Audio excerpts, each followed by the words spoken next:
And it's sort of a story about the value of imaginative play and how, when I was a kid, we didn't have iPads. We couldn't watch movies or play games wherever we went. We just played Indiana Jones, for example. La Pizarra, The Slate, exploring creative minds in the entertainment industry. Here's your host, Nikki Mondellini. Welcome to another episode of La Pizarra. My name is Nikki Mondellini, and I'm very happy that you're joining us today because we have the second part of our interview with Scott Rice. Enjoy. Now, I'm going to ask a question that probably all actors and voice actors want to know. Are we still going to have jobs with virtual production at some point? Or what is it like in the future of virtual production? Please don't tell me that we're going to be replicated. Okay, so, AI, I'm not an expert on AI. So the cool thing about virtual production is it's not AI. That's different. So, AI and replicating voices and all that stuff, I wish I could.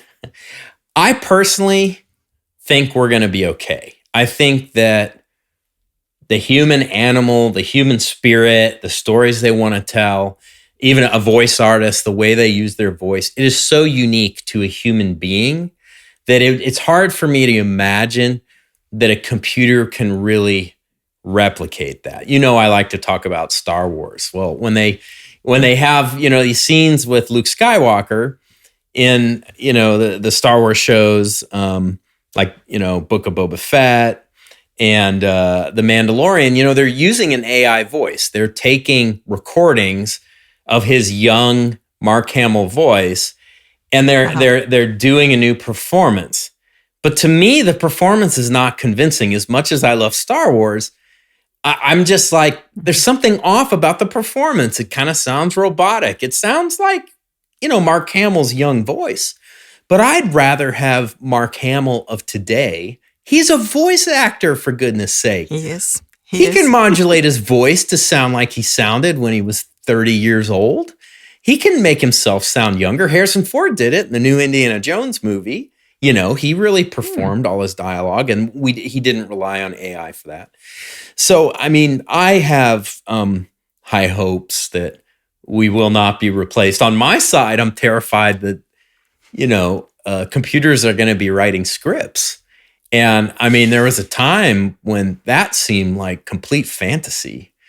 And people now are like, no, that's coming. And I'm like, I don't know. It's hard for me to believe that the next great American screenplay is going to be written by a computer. It's just hard for me to believe it. So maybe I'm fooling myself, but I'll stick with, believing it, that it can't happen. I'm from the same camp because I think there's so much in every person's imagination that is completely different from another one. And even if, of course, AI has everything under the sun and everything that they can pull from the internet, but there's always that inspiration, that improv, that those special little secrets, ingredients that only humans have, only the human brain can have. So, well, and there's the human experience too. A lot of what we write and we create is from our own experience of having lived a life.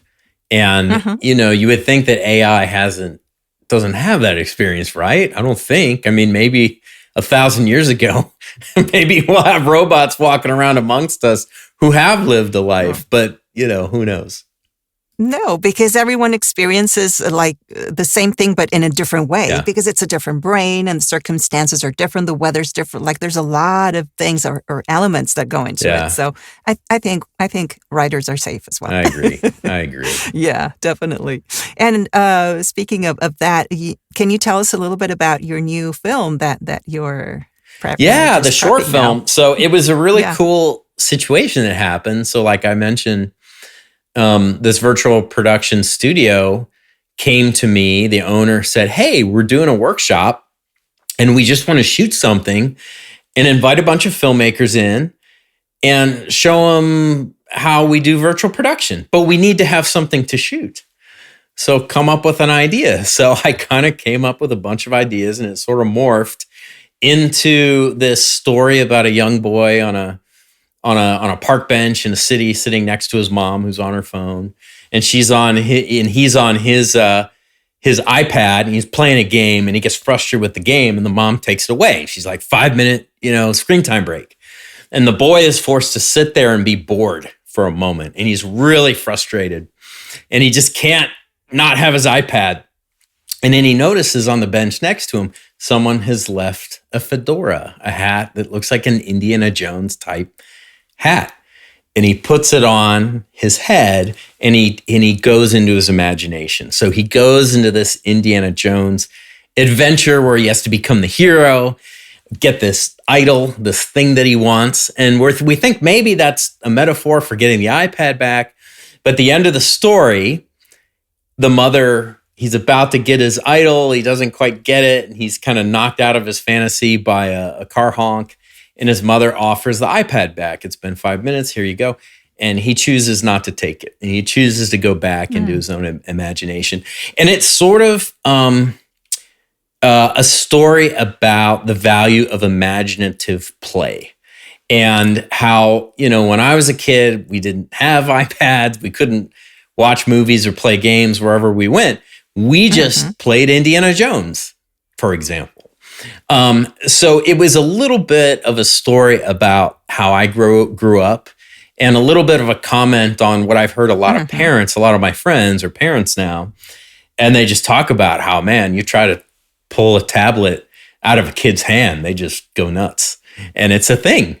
So I thought it'd be fun to tell a story about that. So basically, the 3 environments that we shot virtual production was this city bench, and it looks very convincing, and we even brought a car into the studio and put it in front of the lens, like right about here, to cover the floor, because we didn't have the budget to cover the floor.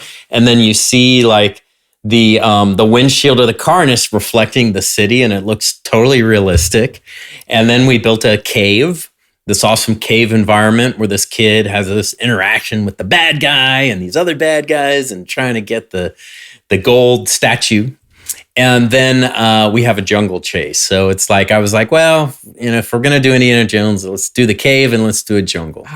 So it was an absolute blast. And besides all this, do you have another workshop that you guys are preparing, for with? Yeah, we don't have another workshop, but I'd love to do another one. But we, the shoot that we're doing in a week, like I mentioned, we have a ton of students there. I have some people I used to work with who want to be there and watch. And I invited them to set, like, yeah, come see how it's done. And so effectively, the new shoot will be like a workshop. And then the client and the agency folks, they haven't shot virtual production before, so they'll learn about it. And then hopefully they'll want to do it again in the future. And then they can plan their creative, the scripts that they write, the new campaigns coming up. They in their head can go, oh, we can do all those multiple locations, or we can do that scene on the surface of the moon now, I guess. Let's write it, because we see the power of this technology. So hopefully the more we invite people to set, the more people see how it's done. Then it's not intimidating, there's certain things you have to learn, but that it's very doable. My hope is that more and more people will want to do it, and then I'll have more opportunities to do it as well. Oh, that's fantastic. I think that's going to be a huge game changer for the ad industry and for filmmakers. Yeah. Films are going to be just done in a different level. I think so. And what's next for you? Are you preparing like a full feature? Yeah, there's a movie I want to make that's a family comedy that is, kind of a send up to the Goonies and E.T. the Extraterrestrial and the movies I grew up with as a kid. So I really want to try and get that made. It's a period piece that takes place in the 80s.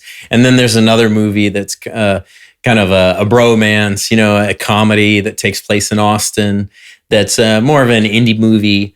And there's a couple other ideas that I'm developing. And, it's just sort of like, my agent at one time, many years ago, said, boy, once directors start doing commercials, they never come back. They don't go back to movies because they get so busy doing commercials, and they enjoy it because they get on set all the time. They always get to be working.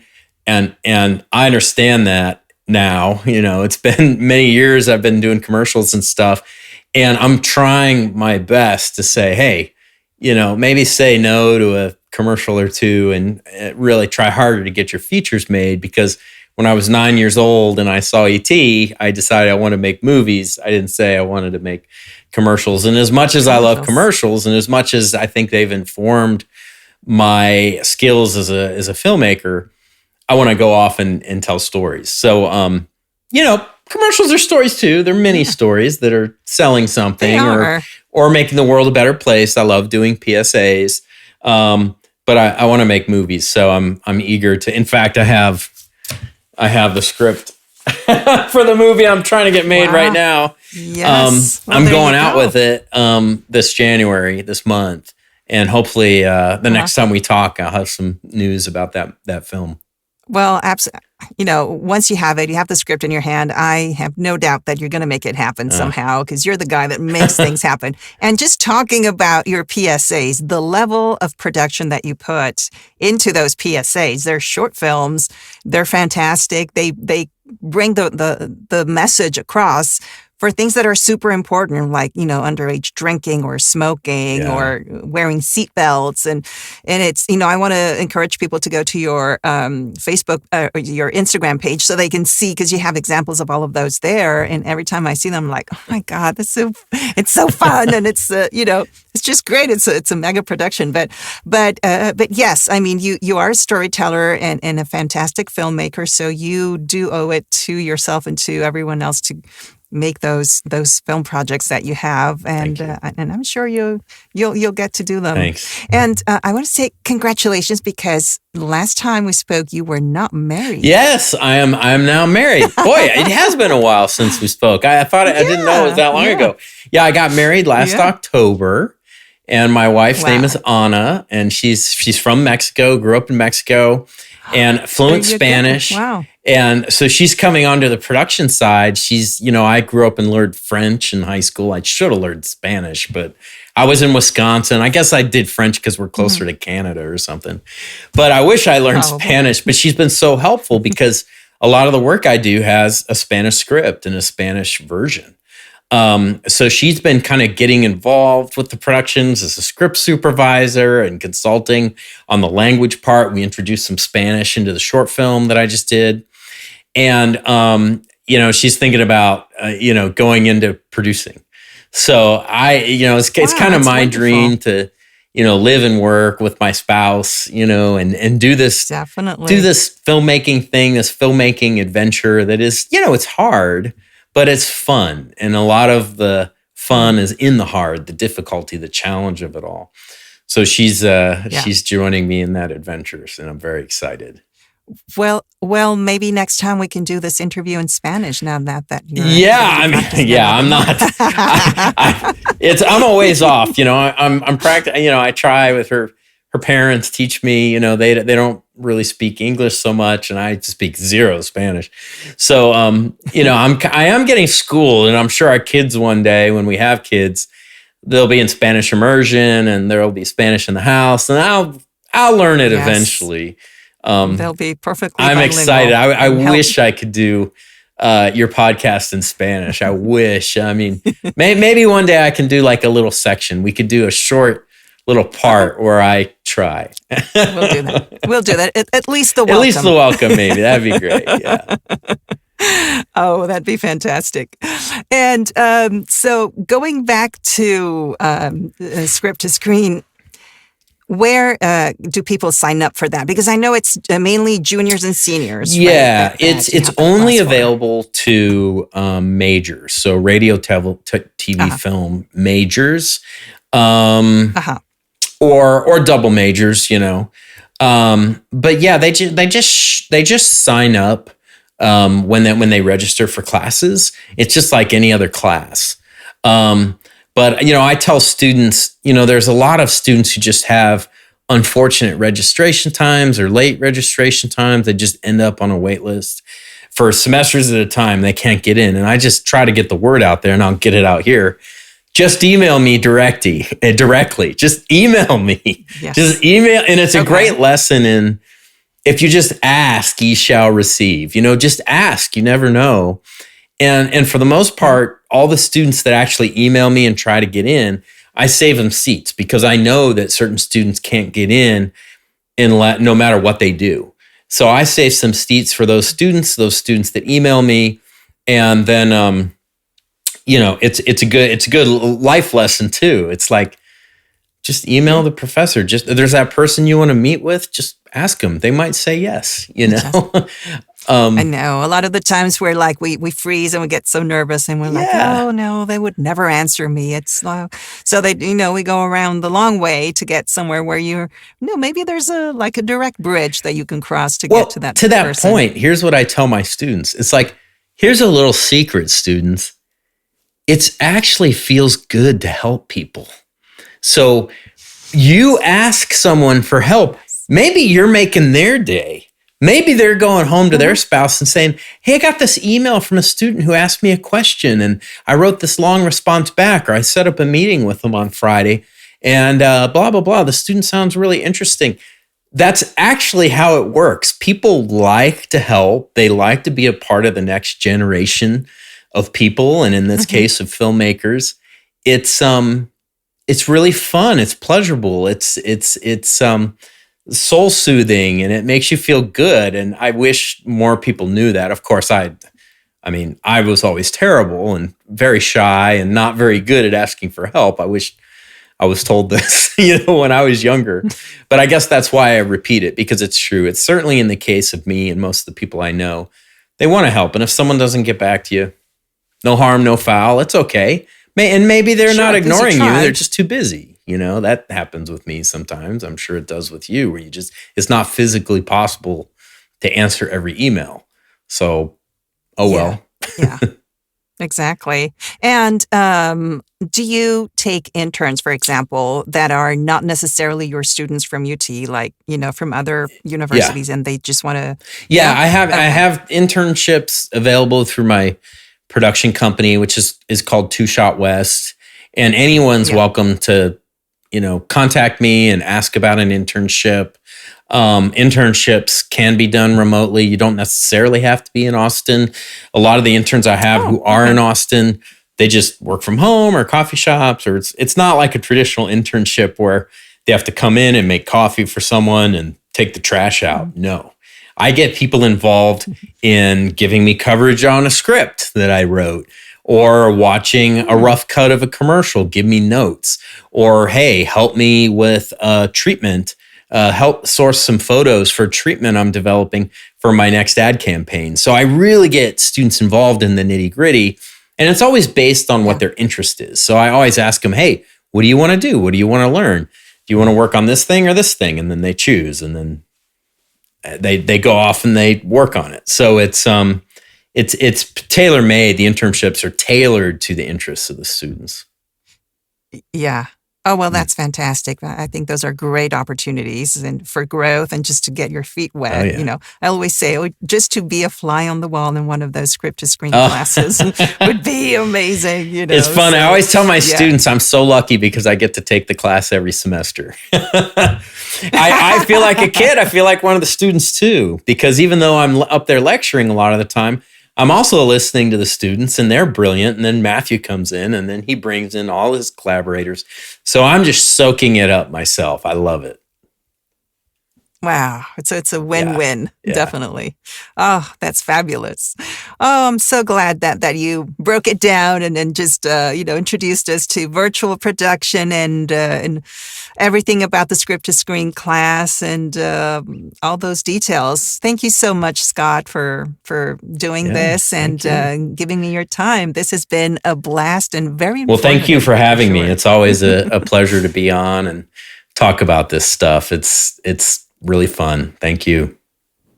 Well, just let me know when your feature film is ready and ready to go and everything, because I'll be happy to do another interview so you can tell us. I would love that. Thanks again for joining me today. I'm sure you got a lot out of this episode, just like I did. I mean, I think it was completely like a masterclass on virtual production. And speaking of which, I just forgot to mention before, but we do have a link to share with you if you are interested in seeing how this virtual production workshop was all about. And you'll be able to see that in the show notes. So with that, I'm going to say thank you again for joining us, and we will be here next week with a brand new episode. Thanks for joining us.